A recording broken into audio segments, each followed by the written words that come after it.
Awesome. So as I said earlier, myself, Alison, and Julie, we are all from degree apprenticeships. Now, can I just get a feeling from the room because we're from different institutions and we're from different areas of the University of Exeter. Could you just do a verbal? How familiar are you with degree apprenticeships? On like very, you know a lot about them to nothing because I'm going to probably change a little bit. Okay, so I'm seeing some in the middle. Okay.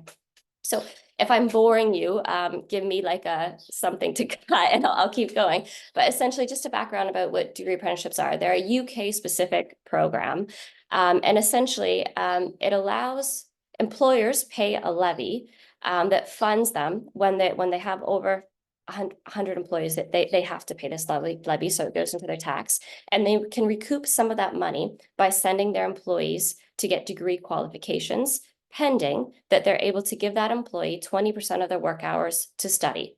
So this has sparked degree apprenticeship programs, I guess, booming throughout the UK with this way of it's really a talent management system for companies who want to be investing in current employees and bringing them up to the next level. The University of Exeter in particular, we're the leading Russell Group university in this space. So we've done quite well about tying this into the research-based pedagogy and approaches that we have across the university. We're all coming from management, Alison, Julie, and myself. But actually, across the university, we do degree apprenticeships. They're in multiple faculties, and we think we do them really well. But with that said, they come with very unique challenges. The reason being is there's almost two sets of ILOs that are attached to and I'm kind of simplifying this, but that are kind of attached to the student experience.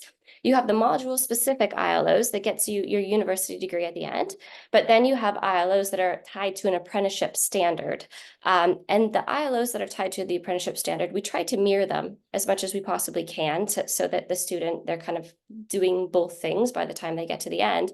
But the ILOs of the degree apprenticeship standard are they're different than our traditional ILOs because we not only have knowledge that's integrated into them, but we have skills and behaviors that students have to be able to evidence that they've met. And they're not only evidencing that they've met this out of their assignments and their work practices, but they need to evidence that they're able to do it in their workplace as well. So when we teach on these programs, we have to be very aware that we're teaching often they're mature students, not always mature students, but a high percentage of them, they're working full time, they're doing 1 day a week for studying, and they're very busy. So we're thinking about how can we kind of combine these two academic requirements so that they're able to manage this and we're not going to, it's achievable for that student throughout the experience.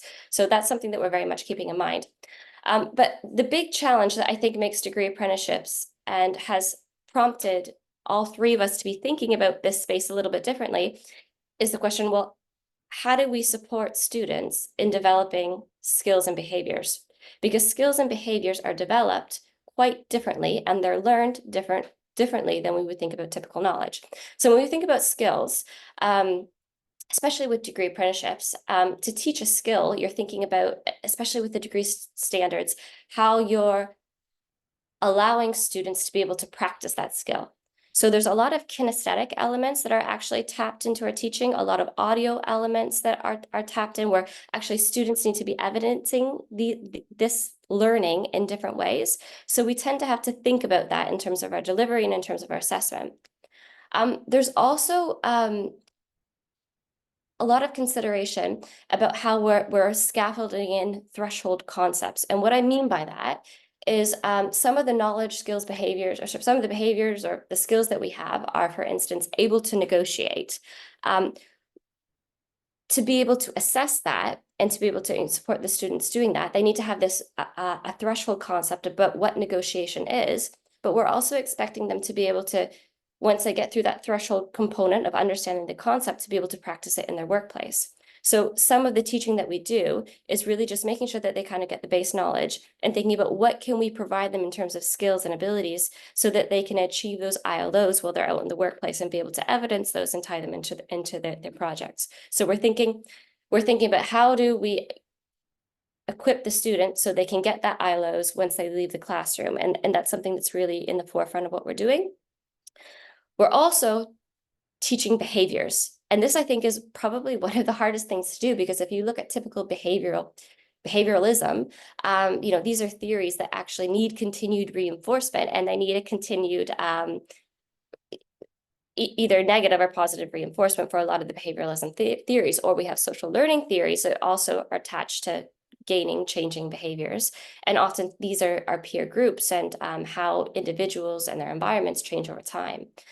So it's fundamentally quite different than what we would do in traditional programs in terms of teaching, because we're thinking about, okay, how do we actually put in mechanisms over a long period of time where students can be aware of these pieces and can have that self-regulation to be able to manage it. So naturally, and this feeds into both of these areas, that there's a very important role of reflection with skills, with behaviors, that they're able to do something, understand it, apply the theory to it, because we want everything to link to some academic knowledge, but then be able to evaluate how it went, change it, and have that self-regulation to kind of pin into that behavioralism, to keep trying and keep trying and keep trying and do things differently, and see how that changes behaviors over time.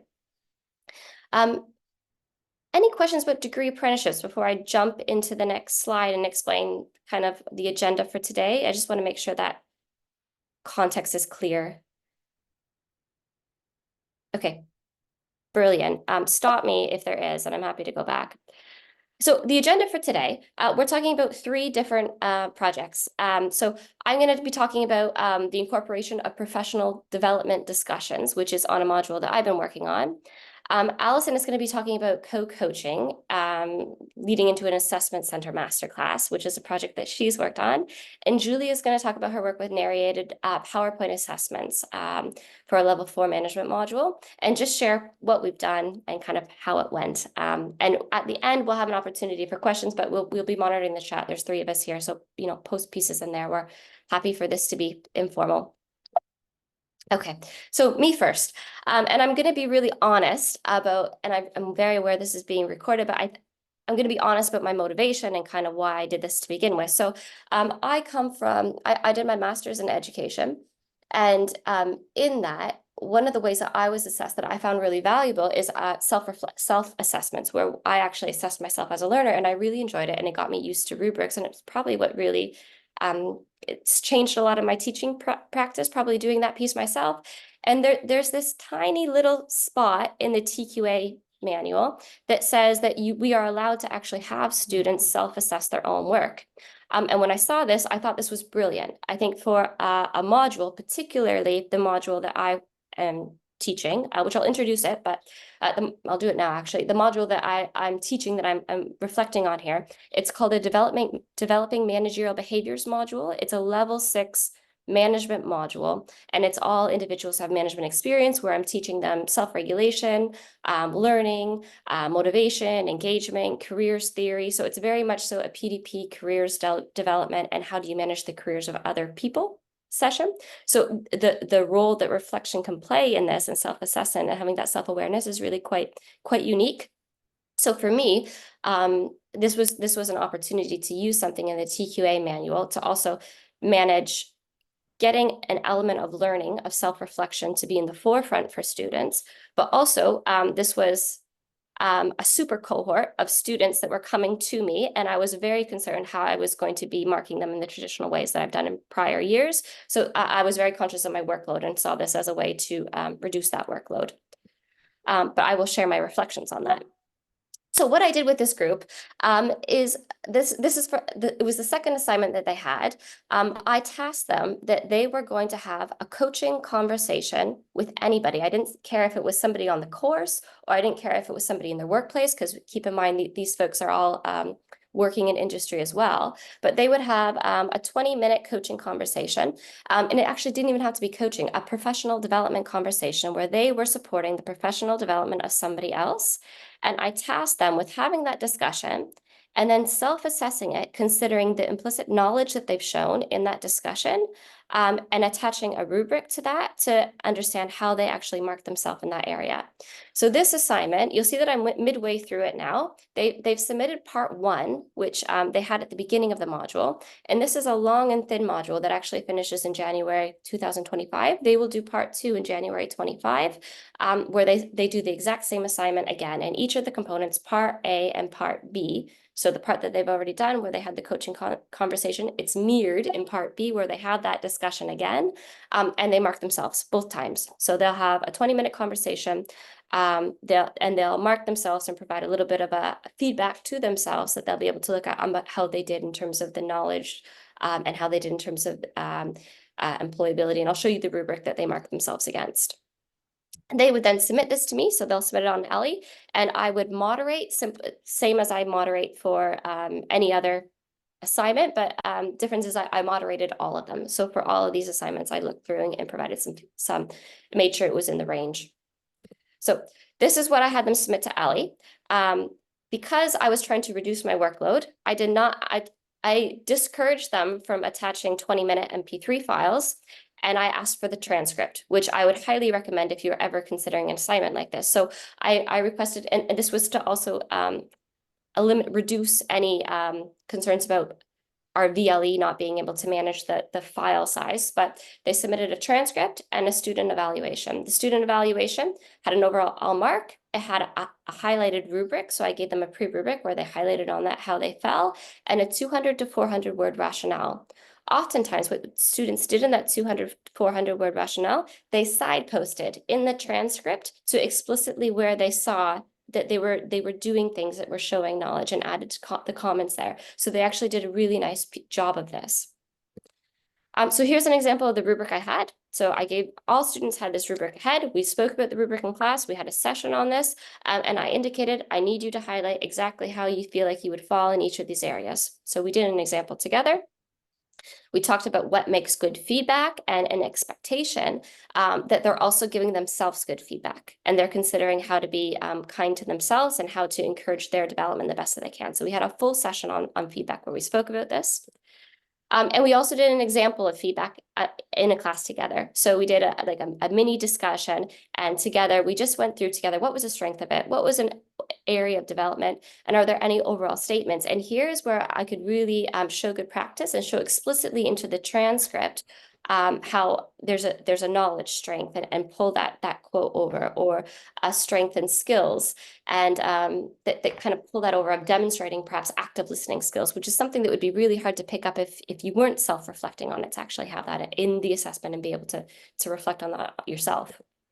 So in the session with the students, after we went through this, I gave them the option of doing this with a colleague in class, or using the class as a practice time, and they can go do it with a colleague in their workplace. So we set up coaching circles where they went in groups of 3, and they had some time to do this. I suggested as a class that they record it. I did an Otter demonstration. I did a Microsoft 365 demonstration. But all the students ended up choosing MS Teams to do this, and I think it was much better, actually. There was a few that dabbled with Otter at the beginning, but for some reason, it just wasn't as good as MS Teams. So they ended up just setting up MS Teams meeting and turning the transcribe option on, and it worked brilliantly, actually, for this, and the transcripts produced were pretty accurate. And this was the transcript that they could then download it and send to Ellie, which was quite nice. Okay. So I'm going to share how it went, because I think this is where it gets interesting. And let me just check how I'm doing for time here. Okay, still okay. So there were 49 students altogether that went through this. And this assignment is actually assignment 2, but I'm comparing it to their marks to assignment 1, because assignment 1 was an essay that I marked. And I wanted to have some sort of, because it was the first time I've done something like this, I was a little bit apprehensive about how it would actually go, and could I trust students to assess themselves? So I had a little bit of a conflict in doing this. So I wanted to make sure that I had some numbers, and I was able to kind of back up and think about what I was doing. If you look at the mean that I have from assignment 1 and assignment 2, it's basically the same. It's very rare that we have assignments that are so close in marks. You will notice a slight difference in the standard deviation, so a bit difference in the range, where I used more of the range comparatively to them, but there's no significant difference between those actually when I did it. So they're quite similar. But I think this makes sense, is probably when you're self-assessing yourselves, it would be really hard to think, well, probably less people would say, well, I'm exceptional, and use that higher part of the range, whereas when somebody else does it, maybe you're more likely to do that. So I think I understand this.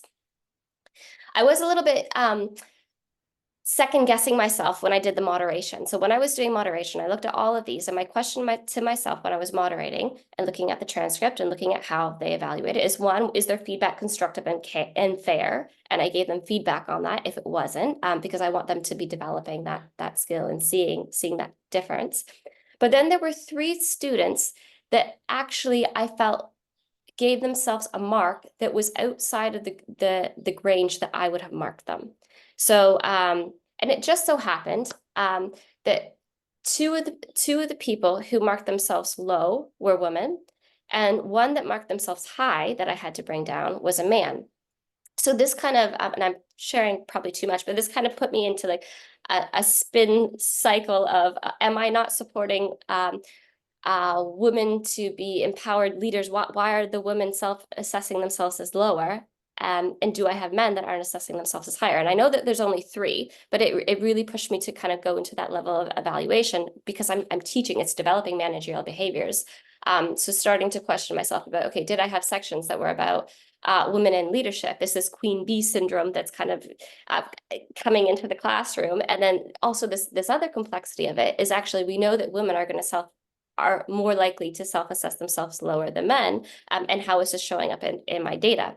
So this actually caused me, because it's the first time I did it, it caused me to kind of go through another spin of looking at data, and I thought that I should share this, where I started comparing assignment 1 and assignment 2 based off gender.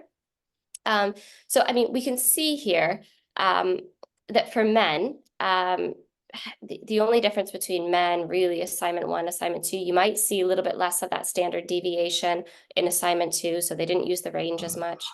And really, assignment 1 and assignment 2 are quite similar for the women in this module. Again, slightly less of a range. But then I actually compared, if I did a t-test, so I compared the distribution of males versus females on assignment 1 versus assignment 2, and you'll see in both cases that it's not significant. And I know that I had 49 students in this, but I think it was still important for me to kind of run through this. So I think that just by looking at this, that perhaps maybe the moderation was a little bit of a fluke. There was only 3 that I changed, but it did cause me as an educator to do a lot of self-reflection about this. And I think that that's important to share, that there was some questioning in terms of doing the self-evaluation, especially around gender, whether that's self-evaluation, whether that's leadership, but it was kind of part of the experience that I think is important to share. Let me keep going. I also got some student feedback on this. I should have said here in this slide, but this was from 14 students. So 14 of 49, it's not a huge sample, but it's enough to kind of get an idea. I asked them, you'll see in the first question, I asked them whether this assignment has improved their understanding. That was very positive. I asked them whether it provided them more knowledge and skills. Quite positive. Was it fair? Positive. Did they receive the grade that they earned? Quite positive. And I also asked them, and I was surprised by this one, I would prefer that assignment 2 be changed back to a tutor graded essay. I would have guessed that this cohort would have said, no, don't give me another essay. But actually, they were quite split with this answer, which was interesting to find. So there's a piece of this, and I think you'll see from the next slide that this was probably a little bit more work for them to do. And you can see this by some of the qualitative feedback that also came there. So you'll see that there's some students, and I'll let you read this, maybe I'll summarize it, but that kind of felt like they just weren't qualified, didn't have the experience to be qualified to do their own assessments, or that they weren't able to show the breadth and depth of their knowledge that they might have been able to do in an essay, because they felt quite constrained by how to best support that individual in that moment versus how to actually get the highest grades, which is what you would do if you were in an essay. But there's also some really nice comments that actually the evaluation process and the marking process allowed them to dive deeper than they normally would have, because they were assessing themselves and evaluating themselves and trying to understand that bit a little bit more in their own work. So it gave them a really nice reflective moment, and they're going to be extending that into practice. So it's a little bit mixed. I'm not suggesting this was entirely the right way to go, but it's kind of it's a process. It was a learning process for me, and my intent here was kind of just to share my learning along the way. But I know I've gone through that quite quickly, but it's because we have two other really interesting projects to kind of go into, and I don't want to stop there. But we will take more reflective questions about this at the end if you're considering it, and I'm happy to chat about it more. But for now, perhaps I can pass over to you, Alison. Yeah, thank you, Michelle. Really interesting. So I'm going to take you in a slightly different angle and talk through my module, which is a level 7 on the Senior People Professional Apprenticeship. So this module runs over 11 weeks. It's 30 credits, and it's very, very practical. So what I've done within this module is try to bring the assessments into the masterclasses, partly because the nature of degree apprenticeships is that they are very pressured for time. So they have 1 day a week studying with us, and then they're working the rest of the time. And a lot of the feedback we get is about that difficulty with time management and the burden of assessments and the challenges of kind of churning out essays all the time. So for this module, over the 11 weeks, they have 2 days of masterclasses at the beginning where we teach the content, they do activities. And then the second set of masterclasses, another 2 days, which for half of our cohorts is delivered online, and the other half is in person. So these 2 days of masterclasses are assessment-based and very practical. So across the module, we're covering a number of skills and behaviours that Michelle's touched on already, and you can see those on the slides in front of you, and those are the areas that we then head into the assessment. So next slide, please, Michelle. So it's similar to Michelle, actually. There's a large element of coaching within this module, and that's around my own personal preference. My PhD is about the impact of coaching on mental well-being. And so I'd seen personally the impact that coaching has on us throughout my studies, you know, in terms of impacting our own well-being. And I wanted to embed that within the module. So within the first masterclass, we teach coaching skills, and then I encourage them to get into co-coaching sets with the idea that they will coach, be coached, or observe coaching every week from weeks 3 to 7, so in the lead up to the assessment masterclass. So that's a really nice way for them to support each other.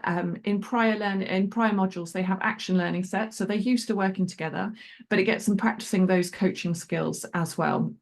More importantly, it also gets them working together, because the assessments are predominantly team-based.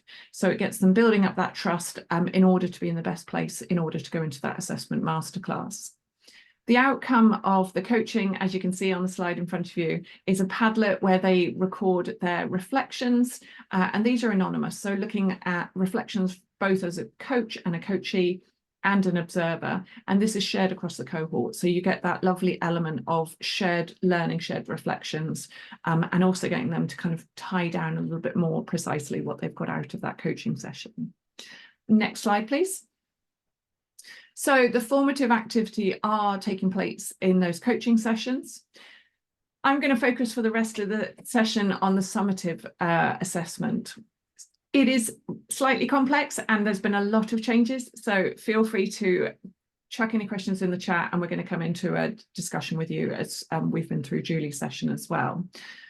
So in the 2-day masterclass, there are 4 assessments that they undertake. The first one originally was a coaching presentation. So in their groups, they would look at their organisation, they'd look at what they learned about coaching and or mentoring, and they would put forward a recommendation for introducing coaching or mentoring in their organisation or changing it. That obviously is quite labour intensive. So there were 15 minutes. When you've got a group of 50 students, you've immediately run out of time in the masterclass. So I funnily enough, on conversation with Michelle in preparation for today, have tweaked that slightly going forward and asked now within their groups of about 6 in a team to turn to, instead of doing a presentation, to have a professional discussion about their critique of coaching and or mentoring. So based on their experience over the past 6 or 7 weeks of coaching each other, what went well, what didn't go well, what models did they like, how could it fit into their organization? And they will actually have a professional discussion about that, which aligns with their endpoint assessment that they have for the apprenticeship, where they have to then have a professional discussion on a much bigger area. So that's the first one. The second one is a critical evaluation of worker voice tools and approaches. So they work as a group in the lead up to the masterclass to critically evaluate what worker voice tools they've got in an organisation of their choice, what's going well, what's being underutilised, what could be brought in that perhaps isn't there, and to build up that written piece. That then feeds into the assessments on the day of the masterclass, where as an individual, they turn their critical evaluation into a recommendation of one worker voice platform, and they present that as an infographic. And the reason we brought that in was to demonstrate their digital skills, but also to try an alternative assessment. We've actually only run the assessment once. It was a lot of fun. We had to do a bit of training around how to actually design an infographic. And we needed to boost that critical evaluation piece, which is why I've put component 2 in. But it was lovely to see them put their thoughts and their critique into something quite visual. The part that I haven't talked about yet is that on day 2 of the masterclass, they spend the whole day in and out of a negotiation. So for the last cohort, they had a scenario based around the fire service and introducing a drug and alcohol policy. So they were given the brief on the day of the masterclass. They then had to, in their teams, do a pre-negotiation where they figure out what everyone else's stances on the negotiation. They're given roles to play, so they might be coming from trade union perspective, senior managers, HR, finance as well, and they then go role play into that negotiation. And the idea of that was that they got to demonstrate one of the learning outcomes, which is around professional courage. They get to demonstrate negotiation skills. They look at how they behave when they're under pressure. And all of that feeds into the activity. The outcome in terms of the assessment on that is they then write a reflection about how the negotiation went for them, how they worked with the different teams, how they demonstrated professional courage, but also looking further back in terms of how they worked as a team over the course of the module so far. So all 4 components, 25% each, feed into their grade for the first part of the module. So there's 2 assessments for the module overall. So 60% of their module grade come from those 4 different assessments. Next slide, please, Michelle. And I've just popped an example of one of the, a sample of the grades for you. So you can see that typically they're actually doing really well across the practical assessments. The coaching presentation, as was for this assessment, they got some amazing grades up to 75. The infographic, we've got highest grade of 80, and there's quite a good range there across those. There was a negotiation for this cohort, so they were actually graded on that. I'll come to that in a second. And then the reflection. So the average grades across all of those was 67.5%, and then a variety across those other components. Next slide, please, Michelle. And then just looking at another cohort for comparison and across the last few years, you can see again that there's a typical average grade of kind of 66 to 68 across that component of across the module. And because of the group working, you get less of that range in there as well, because we've typically got quite small cohorts, so you get a bunching of the range. Next slide, please. So I wanted to just delve a little bit more into how I've changed the assessments, because I'm really lucky that the module descriptor of this one just says a practical skills assessment for summative 1. So it gives me an awful lot of autonomy to shape it depending whether we're in person or remote, and also what lands well and doesn't land well with the students. So we've gone, originally all of the assessments were all group assessments, and I've now brought in more individual assessments. That's for a number of reasons. One, because there is inevitably somebody who can't make the live assessment, and so you get into this whole mitigation challenge, and the impact it has on them and on the rest of the group. So reducing some of that challenge so that we can move some of the assessments outside of the timescale of the actual masterclass, but also the opportunity for them to demonstrate their own IT skills in terms of the infographic, and to take a little bit of that pressure away as well. The coaching presentations we had previously worked really well in person because you get that shared learning from them presenting to each other. But when you've got larger groups, it takes a long time. So I've moved that now towards more of a professional discussion, which means we can have a larger group discussion going on, and it's still a team activity without it being too limited or too time consuming. Historically, I had the negotiations, so the whole day they were assessed on their engagement in the negotiation. They were also assessed on the plan that they put together for how they were going to approach the negotiation and on their reflection at the end of it. That was really interesting, but it caused a lot of anxiety in terms of them wanting to be honest and feed back to each other, but knowing that they're being graded on it. And also that thing that somebody's always going to talk more than somebody else. So how do you ensure that you give somebody a fair grade when they're contributing, but they're not always talking as much as somebody else? So we took the assessment entirely out of the live negotiation and just a grade on the reflection now, which seems to work much better. The nature of practical assessments is you still need that academic rigor in them, and it's very difficult for them to demonstrate engagement with literature and academic depth to something where, for example, they're putting an image together in the infographic. We also had a negotiation plan that was assessed, which was practical approach into the negotiation, but we had to take that out again because it was challenging in terms of demonstrating that rigor. And the final challenge that we've had is that I tried to keep the assessments blind so that when they got the masterclass, they got the assessments, they did them within 2 days, and then they were done. That caused a lot of people quite a bit of anxiety. As much as they loved getting them over and done with in that just time scale, some of them wanted visibility further earlier on in the module. So there's a balance between how much information you give them in advance, and therefore how much work you're expecting of them in the lead up to that masterclass. Next slide, please. So just want to leave you with these challenges and successes, and then I'll come back to this at the end for your overall reflections from each of our presentations. How do you scale for larger cohorts? How do you balance up that stress and that uncertainty of just having something in a masterclass and not being able to do much prep work? Under or over assessing? With all teamwork, how do you get everybody to contribute and make that even? How do you deal with those challenges as well? And ensuring people turn up on the day. Successes, you'll see from the feedback, and apologies, it didn't go over the type on my screen, but anyway, students are really positive about it. They really like it. They like the interaction. They like working in teams. They like the fact that by the end of the Friday, the assessments are done and they move on to their second summative for the module for the remainder of the time we're working together. And you can see from the feedback there, it gets really positive feedback. So I'm going to hand over to Julie, who's going to explain the third assessment that we're going to share with you today.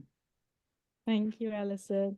Hi, so my one's, I guess, a bit simpler, maybe, maybe not. It's just one assessment. So my program, they're level 4 academically, so it's like the first year of your undergrad, effectively, and they're doing their operational or departmental manager degree apprenticeship. And the aim of this module is around self-awareness. That's the kind of main aim around it. They learn things like emotional intelligence and time management, and they learn about learning. They have to think about they have to learn about values, they have to learn about their organizational values, and kind of the main aim is to produce a personal development plan, which we're very familiar with in the business world, or if you're in the world of work, but I guess you might not be if you're not. So in a personal development plan, you're trying to set what your goals are in the short, medium and long term. In this context, it was your personal development around work. And I guess the students' experiences often of personal development plans, maybe some of your own experiences, is kind of like a bit tick boxy. Sometimes it's as part of a performance review, so you have to do this personal development plan. And knowing that the students had to do this and that might be their experience, we didn't want that to just be a tick box exercise for them. We really wanted them to think about what are their goals, like what do they want for themselves, not just for the apprenticeship standard, but more long term. And that's why we decided to do the narrative PowerPoint, because I think when you're made to talk about something and you're made to make links between what you've learned or what you're doing at work, that's the critical reflection piece, then I think you do have to think about it more, and then hopefully it is more meaningful. This is quite a new program, so we'd only done I think 2 iterations of it before I came into teaching it, and then it was all written down. And the results from that have been okay, but we weren't really sure how much they were returning to their personal development plan. So that's kind of where the aim of this assessment came from. Another reason that we wanted this assessment is the students, Alison touched upon them quickly, have to do endpoint assessments. So when you're doing your apprenticeship, you work on like the academic assignments, and you also do this portfolio of evidence, like Michelle said, showing your skills and behaviours. And then at the very end, you do something called an endpoint assessment. All the apprenticeships, confusingly, have different endpoint assessment organisations. In management, it's often the Chartered Manager Institute. And they're like, there's like a conversation with them. They're talking to you about your portfolio or about your project, and you have to be able to do a presentation in that about your project. So we wanted to also help the students be better with their presenting skills. That's another reason that we made it up.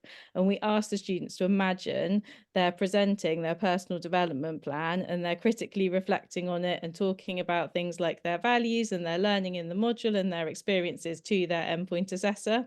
And in the narrative PowerPoint, they didn't have to, they're just like recording onto the slides. They're not presenting it to everyone in the room. They're just presenting it to us and they just hand it in to us. So we hope then that wouldn't be, that would be nicer for students that were, say, scared about doing presentations in front of everybody. And we also gave them a template for their personal development plan. So that included, the template starts off with you identify your strengths, your weaknesses, your opportunities for development, and also possibly threats to your development. Then you have another section where you're thinking about what do you want to learn, how might you learn it, how do you know if you've learned it, and then you finish up with this like little table about what are your short, medium and long-term goals. So they have this template, and then what we're asking them is on top of that, they're then saying, okay, well, that was my strength, and I know that that's my strength because I filled out this emotional intelligence quiz and blah, blah, and blah. Or this is an area for development because I sent off for feedback and I found out that I need to develop in this. So we actually encourage them to get feedback on the things that we taught them about. And we have, there's something called Texel, that's probably a different talk, where you can send out like little questionnaires. You can make questionnaires up for students. They can then send them out to other people about leadership skills and behaviours. So we had emotional intelligence in there and then different leadership measures, and they sent them out and got feedback, because that's another big thing that happens in apprenticeships that I guess might not happen on traditional courses. The students are asked a lot to get feedback on themselves and then be able to reflect as well on that feedback. And we really wanted the students as well to be, we encourage them with personal development plans. You encourage them to also talk to their work and see what their manager thinks about it too, and try and make it more meaningful. That's just a little, those pictures, one of my students, just to show you some examples of what the slides they produce are like. Michelle, if you're happy to go to the next slide. So massive apologies. So that I tell the students that this isn't a good slide, but this is just me kind of showing them how to introduce themselves at the beginning. So we do an exercise in the masterclass called Creative Toolkits with Dr. Caitlin Kite, where she gets them to, because of the modules on self-awareness, to like make a little picture of themselves using collage or represent themselves. So we encourage them to put that on there as well. Not a terrible line drawing, but they can if they want to. to, and we asked them to like think about what they learned in the modules. So they learned about values, so we asked them to think, well, what are their values? Can they tell us a bit about that? What's their personality? How do they learn? How might they like to reflect? So we try and help them a bit in giving them like a bit of a template. So they have this introductory slide, and then they go to the SWOT, so the strengths, weaknesses, opportunities and threats, their little bit about what they want to learn, how they'll learn it, and then their end slide about what their short, long and medium term goals are. So we try to help them with it. I think if we go to the next slide. So what we found was, bearing in mind, so we've only had 4 cohorts through altogether, and the first 2 cohorts, interestingly, exactly mapped what happened with these cohorts with the assessments. So one cohort, the mean mark was in the low 60s, and then in the other cohort, it was in the high 60s, and the exact same thing happened in the previous iteration as well. I think that might have something, the difference between the high and low 60s is something to do with the group that are coming in. One group that came in as maybe hadn't been in education for quite a long time, and the other group are school leavers, and the school leavers got the high 60s, seem to find this kind of assignment easier. But it exactly was true of the essay-based one as well when we had that before. So the group that were developing, that hadn't been in education for ages, were doing this as a development opportunity, got the low 60s, and the other group that had just come in got the high 60s. So but that is not that, again, they're very small samples, but that did seem to happen. That might suggest other things that we need to do to help bring everyone up to the high 60s. And some of the comments about the assessment, some people like the fact that they got to do the PDP. I thought this comment here that somebody had done a PDP in the past, but they hadn't thought about the self-awareness or reflection concepts, kind of like proves the point of why we wanted to do it. We don't just want people to do a personal development plan without taking the time to stop and reflect and think about, well, what do they really want, and how does that link, especially in this context, we really want them to think, how does that link to what they learnt? And then somebody did say that they found it quite hard to get everything in. I think that's a little bit similar to Michelle's, where they're finding it a bit harder because it is quite hard to produce these slides and talk about these things in a succinct way. Maybe does take longer than just writing the essay down, but overall it seemed quite good. And I haven't got that much from the other cohort written down, but we did have people coming and saying, well, I really didn't want to do it to start with, and then actually I like it's helped me, or I've used it. So I think we're going to continue with it. We haven't had that many students through yet, so hopefully we'll get more data to look at it in the future. Talk very quickly there, apologies as well, I have my 5 minutes at the end. I think Alison is going to go back for a very short discussion reflection now, aren't you?